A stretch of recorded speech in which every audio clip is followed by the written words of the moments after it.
Admiral Kate Morrison stood in the grand chambers of the Galactic Confederation and felt the weight of every stare pressing down on her shoulders.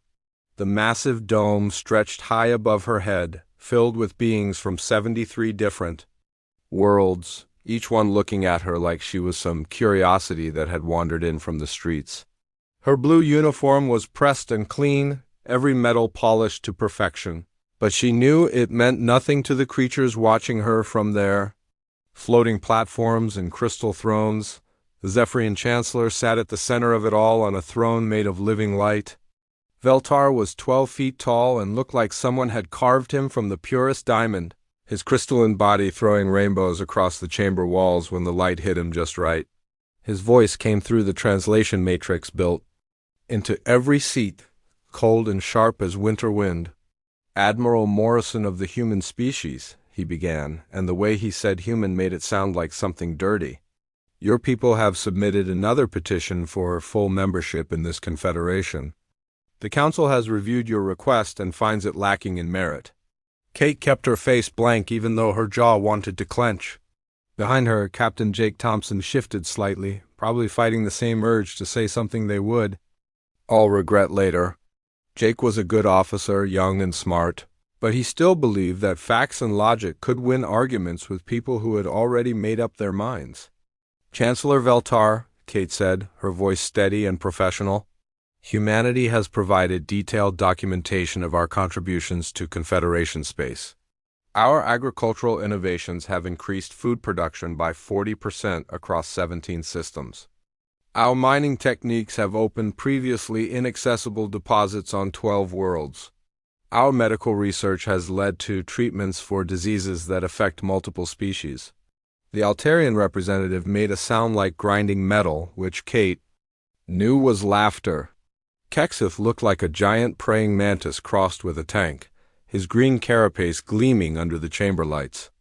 "Agricultural innovations," he clicked through his mandibles. "You mean digging in dirt with slightly better tools? Mining techniques? Hitting rocks with bigger hammers? Medical research? Basic first aid that any civilized species mastered?" Millennia ago, several other delegates made their own species versions of amused sounds. The Vorthan representative, a cloud of gas held together by an environmental suit, pulsed with what Kate recognized as contempt. The draconic delegates, massive reptilian beings who considered themselves the Confederation's military elite, barely looked up from their data tablets.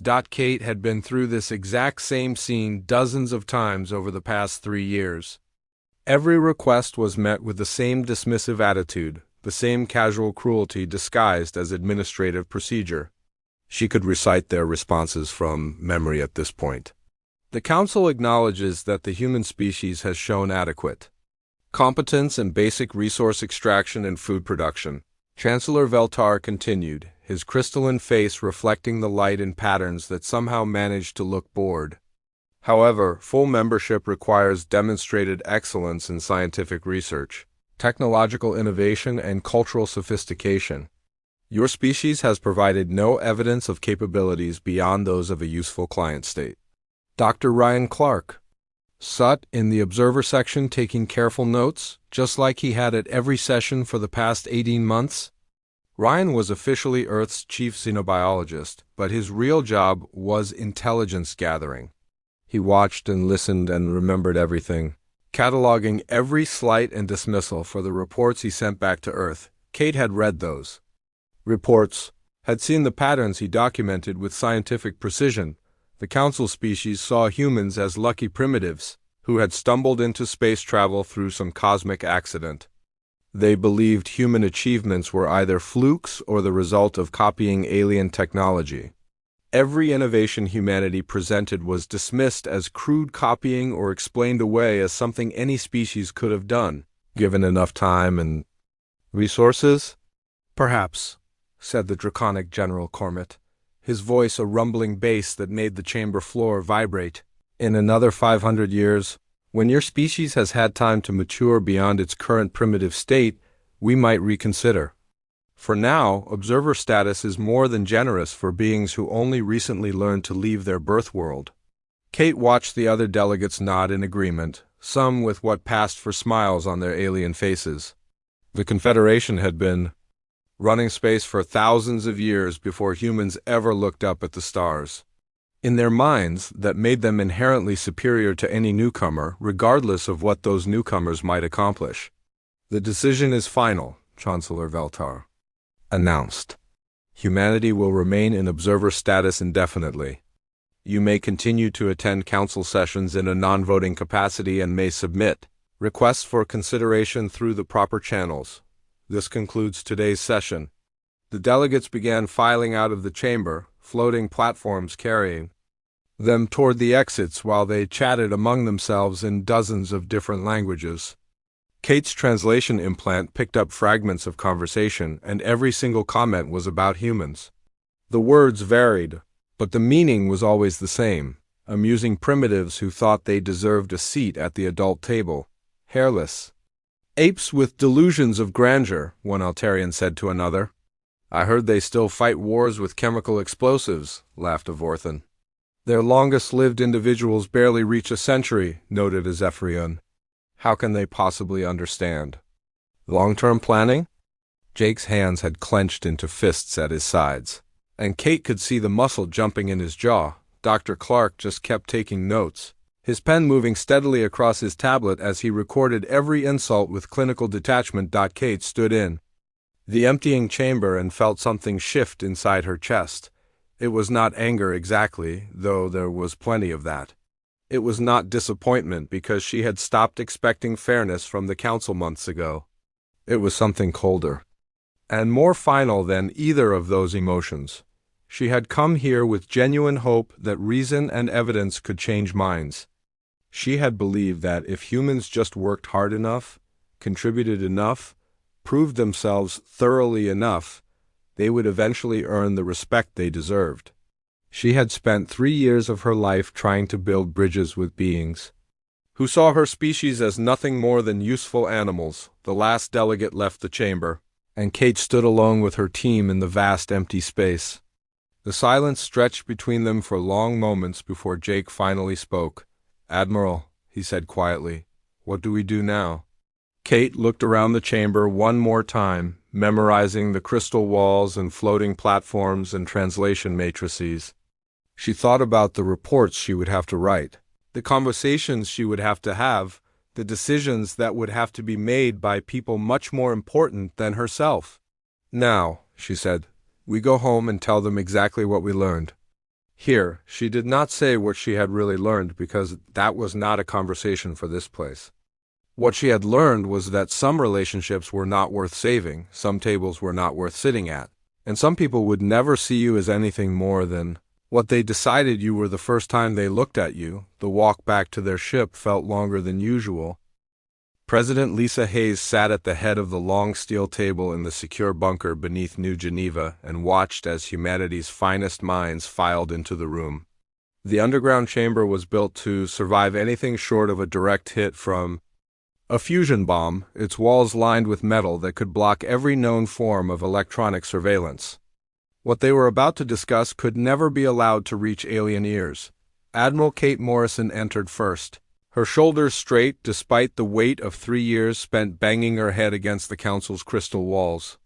Behind her came Dr. Ryan Clark, carrying a datapad thick with intelligence reports that painted a picture no human leader wanted to see.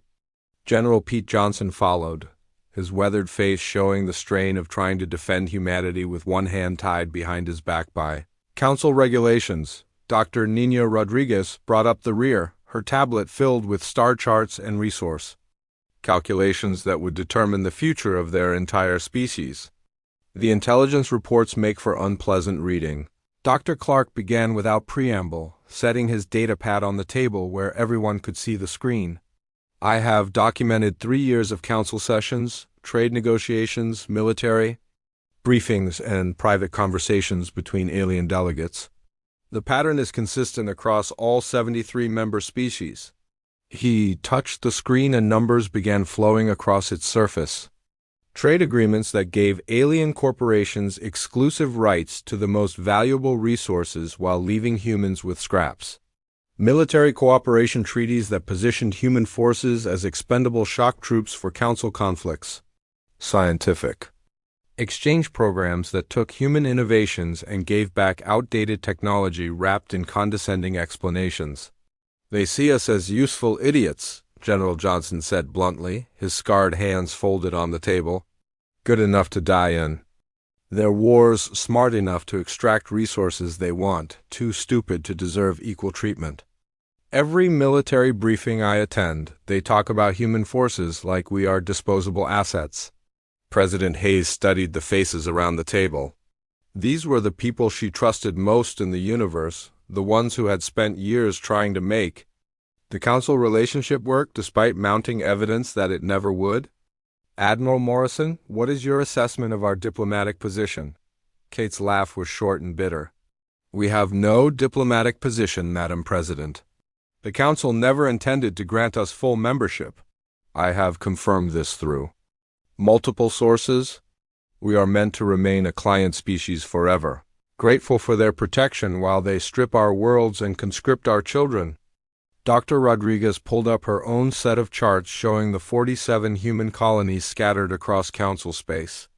Each one was marked with resource extraction rates, population levels, and strategic value assessments. If we are going to act, we need to move fast and in complete secrecy. Any leak could trigger preemptive strikes. The Council has contingency plans for dealing with rebellious client species. Rebellious? President Hayes repeated the word like it tasted bad. Is that what we would be if we simply decided to leave? According to Council law, client species cannot withdraw from Confederation protection without permission, Dr. Clark said, reading from his notes. Such permission has never been granted in recorded history. Any attempt to leave without authorization is classified as rebellion and met with immediate military intervention. The room fell silent as everyone absorbed that information. The Council did not just see humans as inferior, they saw them as property. Useful property that could never be allowed to make its own decisions about its future. General Johnson leaned forward in his chair. How many ships do they have in human space? 17 monitoring stations, 43 patrol vessels, and 3 battle cruisers, Dr. Rodriguez answered immediately, plus embedded observers on every major human world and facility. They watch everything we do. Not everything, Admiral Morrison said quietly. They watch what they think is important. Industrial output, military exercises, population movements. But they miss a lot because they think they already know what we are capable of. President Hayes turned to Dr. Clark. What do they think we are capable of? Basic resource extraction, adequate farming techniques, competent but unimaginative. Military tactics and scientific research about 50 years behind their current level, he replied. They believe our achievements are either lucky accidents or crude copies of their technology. They have never bothered to investigate our capabilities thoroughly because they assume there is nothing worth investigating. Dr. Rodriguez smiled for the first time since entering the room, which means they have no idea about the deep space facilities, the advanced research programs, or the industrial capacity we have been building in hidden locations for the past 20 years. The silence that followed was different from before. This was not the heavy quiet of people facing impossible odds, but the electric stillness that comes before a lightning strike. Protocol 7, President Hayes said finally, and everyone in the room straightened. Protocol 7 was humanity's deepest secret, a complete evacuation plan developed over decades in absolute secrecy. Every human world, every station, every outpost had contingency procedures for total withdrawal. It was the plan they had hoped never to use. We take everything, Admiral Morrison said, understanding immediately. Every ship, every piece of technology, every innovation they dismissed as primitive copying, we leave nothing behind that could benefit them. The fusion designs, the consciousness transfer research, the quantum manipulation techniques, Dr. Rodriguez added. All the projects they said were impossible for a species like ours. General Johnson nodded slowly. We have been preparing for this possibility since first contact. Every major facility has evacuation protocols. Every research project has mobile Backup systems. We can be gone before they realize we are leaving. Dr. Clark was already making notes on his tablet. The timing will be critical. We need to coordinate withdrawal across 47 systems simultaneously. One premature move and they will lock down everything. How long do we have? President Hayes asked. The next council session is in 6 months, Admiral Morrison replied. They will expect me to submit another petition for membership, probably. With the same result as always. That gives us a window. And our destination? General Johnson asked. Dr. Rodriguez touched her tablet and a new star chart appeared on the room's main screen. It showed a cluster of systems far beyond the galactic rim, so distant they did not appear on any council map. The Deep Space Survey. Teams found suitable worlds 3 years ago. The surveys were classified beyond top secret. As far as the council knows, those systems do not exist. President Hayes looked around the table one more time. This is not a decision we can take back. Once we start this, there will be no return to the way things were. The way things were was never sustainable, Dr. Clark said quietly. The council. Species are already discussing contingency plans for our territories. They expect us to collapse eventually and want to be ready to divide up our worlds when it happens. They think we need them to survive, Admiral Morrison added. They are. About to learn how wrong they are. The vote was unanimous but unspoken. Humanity would not beg for scraps at the council's table anymore. They would not accept permanent subjugation disguised as protection. They would leave, but not as beaten refugees fleeing into the night. They would leave as a calculated strategic withdrawal by a species that had finally decided the game was not worth playing. Protocol 7 was officially activated 30 minutes later. Across human space, carefully selected personnel began receiving coded messages that would change the course of galactic history. The council species had made their choice long ago. Now humanity would make theirs? Captain Amy Stone stood on the observation deck of New Arcturus Station and watched her teams dismantle humanity's first major colony beyond Earth. The work moved with surgical precision, every piece of equipment carefully removed and loaded onto the massive transport ships floating in the station's docking bays.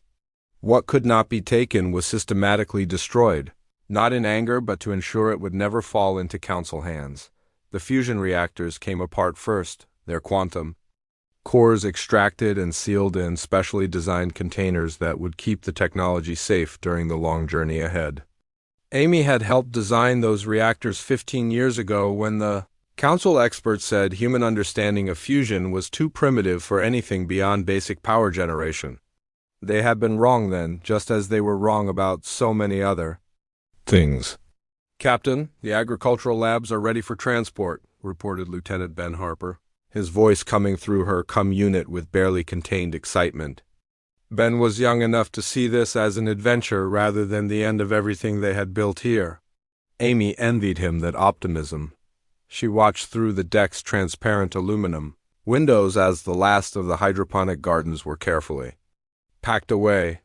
Those gardens had fed 3 million people across the Arcturus system using techniques that increased crop yields by 400% over standard council methods. The Zephyrian agricultural inspectors had dismissed the improvements as simple soil chemistry modifications, never bothering to examine the complex bacterial cultures and genetic modifications that made it all possible. Commander Luke Davis was handling the mining operations in the asteroid belt, where human innovations had tripled extraction rates over the past decade. Amy could see his ships on the long-range sensors, methodically stripping every piece of useful technology from the mining platforms. The deep core extraction equipment alone was worth more than most planets' entire economies, but the council overseers thought it was just bigger drills and stronger cables. All personnel from Mining Platform 7 are aboard, Luke's voice came through the CUM system. We are beginning final sterilization procedures now. Amy knew what that meant. Every computer system would be wiped clean, every data core destroyed. Every piece of equipment that could not be moved would be reduced to scrap metal. When the council investigators finally arrived, They would find empty shells that told them nothing about how humans had achieved the impossible. Dr. Susan White was running the most delicate operation of all from her laboratory ship, extracting the research that humanity had spent decades developing in secret. The consciousness transfer technology, the quantum manipulation techniques, the breakthrough fusion designs that made Council reactors look like campfires by comparison. All of it had been dismissed by alien scientists as impossible for a primitive species to achieve. The quantum lab equipment is secure. Susan's voice was tight with concentration. Beginning transfer of the consciousness research data now. Amy smiled despite the weight of the moment. The consciousness transfer project was humanity's greatest achievement, technology that could upload and download human minds with perfect fidelity. The Council's best scientists had declared such technology impossible without another 1,000 years of development. They had been wrong about that too. On Earth itself, Agent Carlos Rivera was managing the most dangerous part of the operation. The Council maintained observation posts on humanity's homeworld, staffed by beings who were supposed to monitor human industrial output and scientific progress. Most of them relied on automated systems and rarely bothered to verify the data personally, but even a casual inspection could reveal what was really happening. Industrial output readings are holding steady, Carlos reported through encrypted channels. The AI constructs are maintaining normal production schedules. Estimated time before detection is 47 days. Those AI constructs were another secret humanity had kept hidden from their alien observers. Advanced artificial intelligence that could perfectly mimic human behavior patterns and maintain the illusion of normal activity while the real humans quietly disappeared. The Council species thought human AI development was at least 2 centuries behind their own capabilities. Captain Tony Martinez commanded the massive vessel New Horizon, one of 50 evacuation ships carrying humans toward their secret destination, beyond the galactic rim. His ship alone held 50,000 people along with their most precious possessions and critical equipment. The passenger manifest read like a who's who of human achievement: scientists, engineers, artists, teachers, doctors, and families who represented the best of what humanity had accomplished. Navigation confirms we are on schedule, Tony reported during the daily fleet briefing. Arrival at the first waypoint in 6 days, no signs of Council pursuit. The waypoints were another carefully planned element of humanity's departure.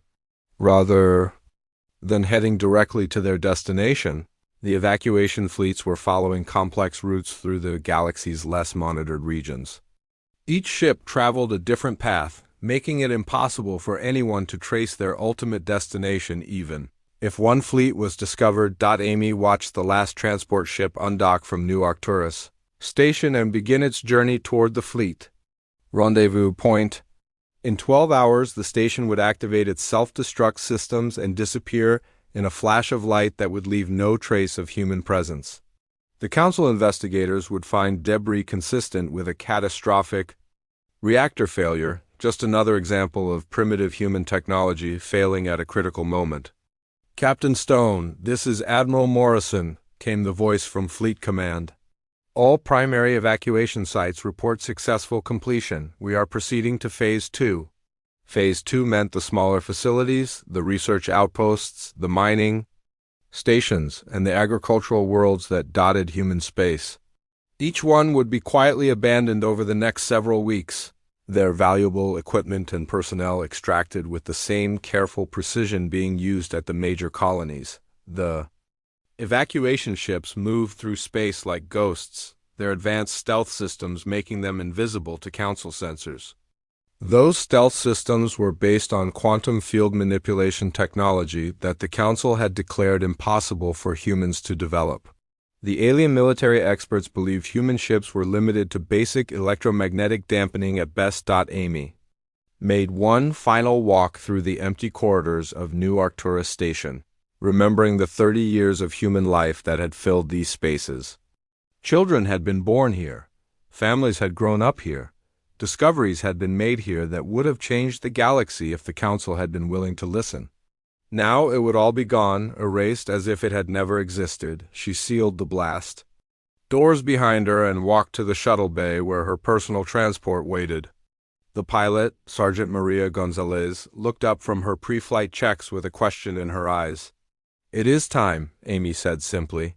The shuttle launched 10 minutes later, carrying the last human away from New Arcturus Station. Behind them, automated systems began the final countdown, sequence that would eliminate every trace of human innovation from this part of space. Amy watched through the shuttle's rear window as the station's lights flickered and went dark.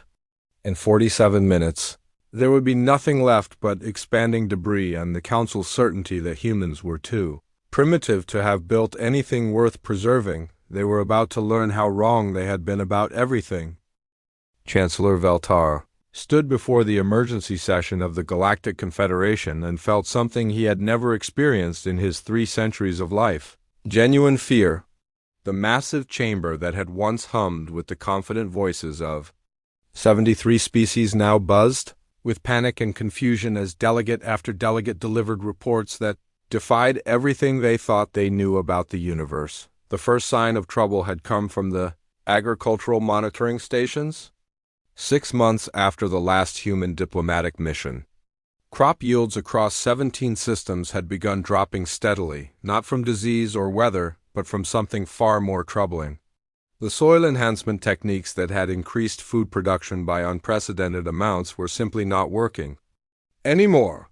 "The bacterial cultures are dying," reported Dr. Yantara, the Council's chief agricultural scientist, her gaseous form pulsing with distress inside her environmental suit. "We followed the human procedures exactly, but the enhancement microorganisms refuse to establish proper symbiosis. Food production has dropped 60% across all former human agricultural worlds." The Altarian delegate Kext H clicked his mandibles nervously as he added his own catastrophic news. "Mining operations in the Kepler systems are operating at 12% of previous efficiency. Our engineers cannot replicate the deep extraction methods that humans used routinely. The equipment they left behind is inoperative and appears to be missing critical components." Chancellor Veltar felt his crystalline structure vibrate with growing anxiety. When the humans had first vanished, the Council had assumed it was some kind of coordinated tantrum, a primitive emotional response to their latest diplomatic rejection. They had expected the missing humans to return within weeks, begging for readmission to Confederation space and grateful for whatever scraps the Council was willing to offer. That had been 3 years ago. The humans had not returned, and the consequences of their absence were becoming impossible to ignore. General Cormet of the Draconic Hegemony delivered the military assessment with reluctance heavy in his massive reptilian voice. "Our combat effectiveness has decreased significantly over the past 18 months. We have lost 7 border conflicts that should have been routine victories. Enemy forces seem to have adapted to our tactics and weapon systems faster than our models predicted." "How is that possible?" Chancellor Veltar demanded, his voice sharp with growing panic. "We are still investigating," the general admitted, his scales darkening with embarrassment. "However, our analysis suggests that many of our recent tactical innovations were based on human strategic concepts that we incorporated without fully understanding their foundations. Without continued human input, our military doctrine has become predictable and outdated." Dr. Zinari, the Council's chief scientist, approached the speaker's platform with data tablets stacked high in her 6 arms. Her insectoid features showed none of their usual confidence as she began her presentation. "Colleagues, I must report the most disturbing discoveries of all. Our investigation teams have finally gained access to the abandoned human facilities, and what we found challenges everything we believed about human technological capabilities."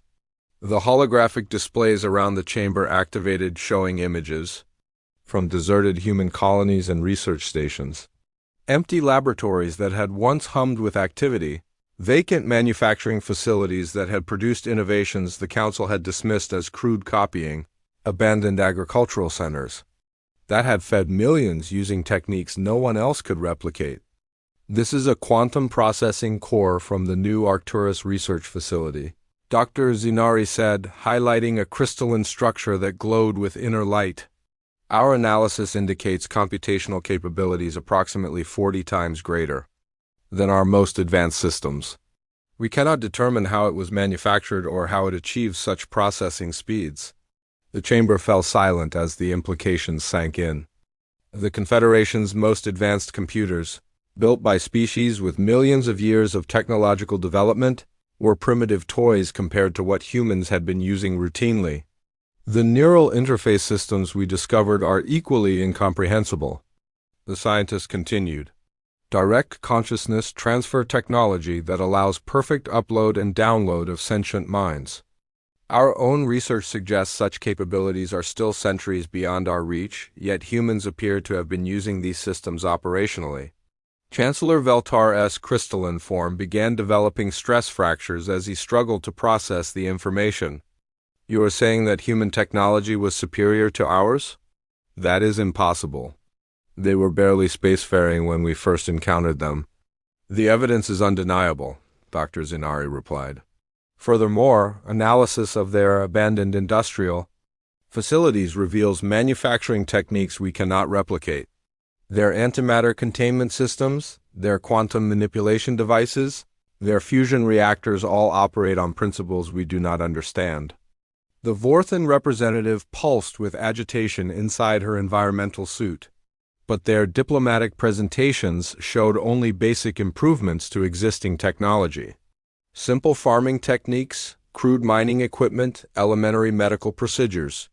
Exactly what they wanted us to see, Dr. Zinari said quietly. Every innovation they shared with us was deliberately simplified, presented in terms we would find familiar and non-threatening. They showed us the results of their technology without revealing the underlying principles that made it possible. The weight of the revelation pressed down on the assembled delegates like a physical force. Humanity had not been the primitive client species they appeared to be. They had been a technologically advanced civilization that had deliberately hidden their true capabilities behind a facade of acceptable mediocrity. They played us, General Cormet said, his voice barely above a whisper.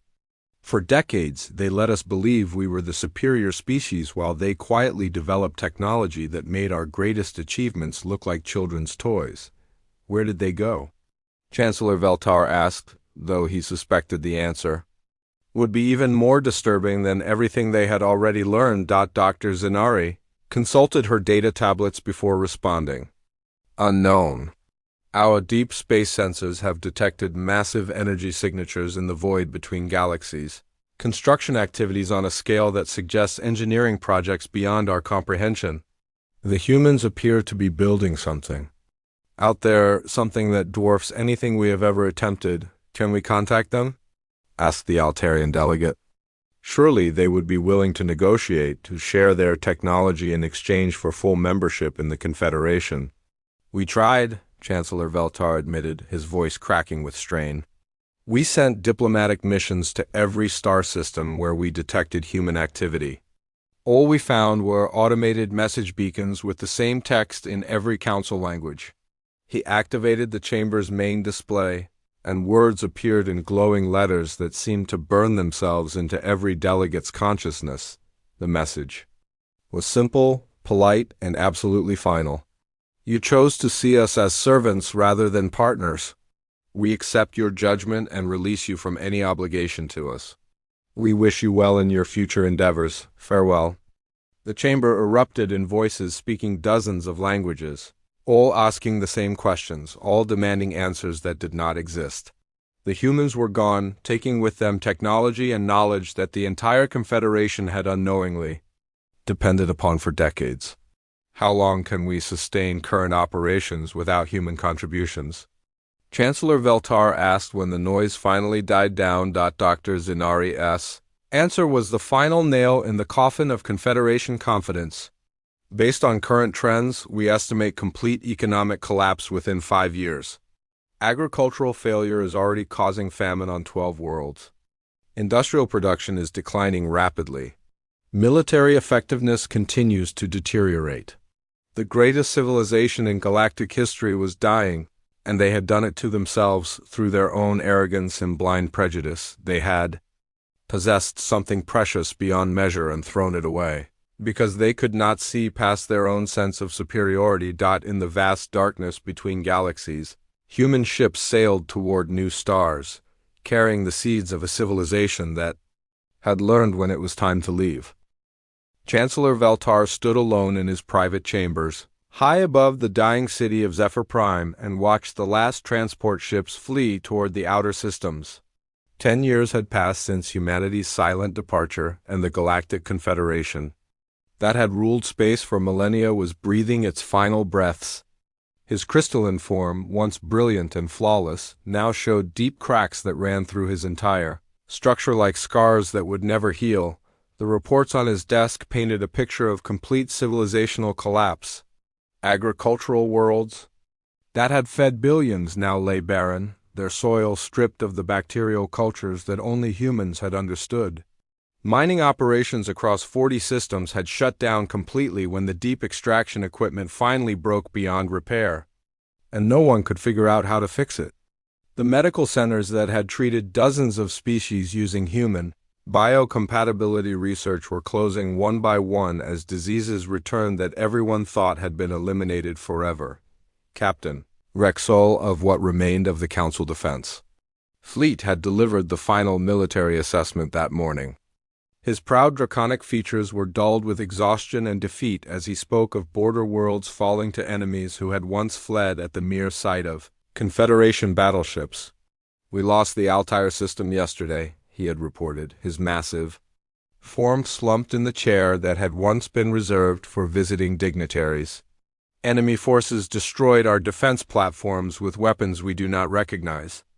Our tactical computers cannot predict their attack patterns, because our entire strategic doctrine was built on human innovations we never understood." The irony was bitter beyond words. The Confederation had spent thousands of years conquering and subjugating other species, building an empire that stretched across the galaxy through superior technology and military might. Now they were learning what it felt like to be the primitive ones, watching their worlds fall to enemies they could not match or understand. Dr. Yantara had brought even worse news about the medical crisis that was claiming lives across every council world. "The universal treatment protocols are failing," she had said, her gaseous form flickering with distress. Human research was the foundation for medicine that worked across all our different biologies. Without their continued work, we are seeing the return of plagues that killed millions before first contact. The agricultural reports were equally devastating. Entire systems that had relied on human farming techniques were experiencing famine as crop yields continued to plummet. The enhancement methods that had allowed hostile worlds to bloom with life were mysteries that died with humanity's departure. Billions of beings who had never gone hungry in their lives were learning what starvation felt like, but perhaps the cruelest discovery had come from the deep space monitoring stations that tracked energy signatures across the galaxy and beyond. Commander Zareth had spent 3 years following the faintest traces of human passage, hoping to find some clue about where they had gone and whether they might be willing to return. What he found instead was evidence of construction activities that defied comprehension. "The energy readings are unlike anything in our database," Zareth had reported after his final mission. "Massive engineering projects in the void between galaxies, structures that appear to be the size of entire star systems. Whatever the humans are building out there, it makes our greatest achievements look like primitive cave paintings." The message beacons he had discovered were the final insult to Confederation pride. Scattered across dozens of empty systems, each one broadcast the same polite farewell in every council language. No anger, no threats, no demands for apology or recognition.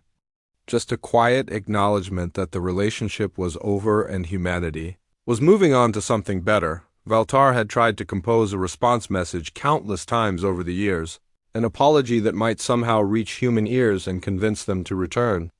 Every attempt ended in the same place, with words that felt inadequate and hollow. How do you apologize for decades of dismissive contempt? How do you admit that your entire sense of superiority was built on ignorance and prejudice?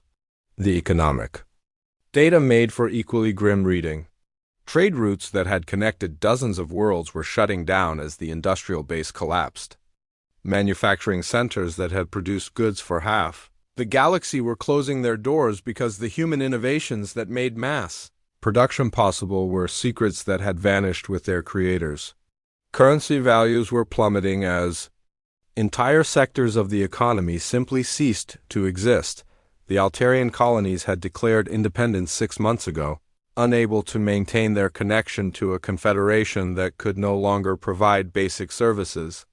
The Vorthan systems had followed suit 3 months later, choosing isolation over continued association with a dying empire. Even the proud draconic hegemony was fracturing as individual worlds made their own arrangements for survival. Veltar walked to the massive window that looked out over the city he had called home for 3 centuries. The lights that had once blazed through the night were dimming one by one as power systems failed and could not be repaired.